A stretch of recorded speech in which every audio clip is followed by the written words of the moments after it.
Hello, je sors d'une séance avec une cliente. En fait, j'ai envie de vous partager une sagesse que j'en ai retirée. La personne avait vraiment besoin de libérer ses émotions, de faire vraiment une libération, une alchimie de ses émotions. Et elle avait besoin de cultiver sa joie, de centrer son pensée et son mental sur la joie. En fait, souvent, on part trop dans un extrême ou dans un autre.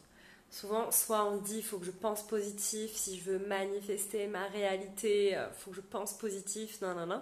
Et du coup, on fuit nos émotions désagréables. On fuit le fait qu'on ressente de la tristesse, de la colère, de la frustration, de la déception, de l'insatisfaction, qu'on ressent tout ça dans notre corps. On fuit dans notre mental parce qu'on dit qu'il faut penser positif et du coup, on ne va pas les ressentir, les émotions qui ont besoin d'être libérées et alchimisées dans notre corps.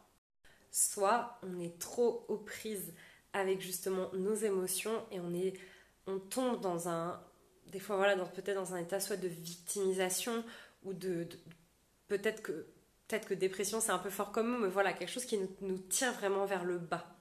Et on ne voit pas toutes les possibilités et les opportunités que ça nous ouvre de ressentir pleinement cette émotion et à quel point justement notre mental peut faire un switch. Alors qu'en fait, ce que ça nous demande, de laisser l'énergie de vie nous traverser, de nous reconnecter à notre joie, à notre créativité, aux possibilités, au bonheur en fait, à la vie, c'est de vraiment s'autoriser, à la fois s'autoriser à descendre dans ces émotions difficiles, à se donner la permission de ressentir toute la tristesse, la colère, la frustration, la déception et toutes les pensées qui vont avec, de les laisser remonter sans leur prêter attention, juste de ressentir ces émotions dans son corps, de tenir l'espace pour que ces émotions puissent passer à travers notre canal, en fait, à travers notre corps. Et à la fois, en parallèle de ce processus, de cette digestion des émotions, en même temps cultiver la joie en soi, cultiver le focus sur ressentir de la joie. Où est-ce que je peux trouver de la joie? Et on peut se poser justement, se dire, ok, tous les jours, je me pose ces questions, c'est des questions énergétiques en fait, hein. Je me pose ces questions de où est-ce que se trouve la joie, par exemple, si on sent un peu de lourdeur, de difficulté, je sais pas, dans notre travail, dans une relation, dans notre rapport à notre corps, à l'argent, à l'amour, au couple, peu importe. Où est-ce que je peux trouver de la joie, de l'amour, de la fluidité dans ça, ici et maintenant? Et de laisser, en fait, plus on va se poser ces questions, sans chercher à répondre à la question, mais de vraiment pour diriger notre mental vers ça. Et quand on fait ces deux choses-là, là, on est dans son pouvoir, dans sa souveraineté et dans sa puissance.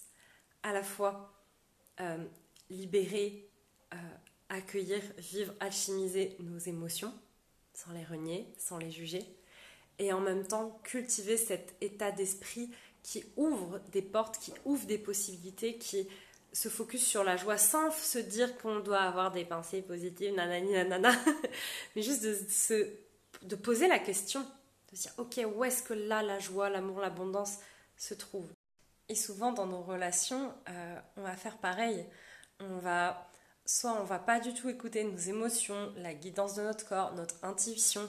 On va se concentrer sur la joie, mais non, cette personne, on va vraiment des fois se déconnecter de la guidance de notre corps qui nous dit est-ce que tu t'écoutes vraiment là dans cette relation?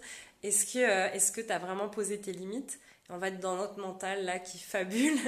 Soit on va vraiment peut-être des fois tout vraiment être au contact très fortement de nos émotions, et peut-être accuser l'autre de nos émotions sans on va chercher à avoir raison, sans chercher à être réellement en relation. On va pas essayer de trouver des portes pour cultiver justement la joie et la communication.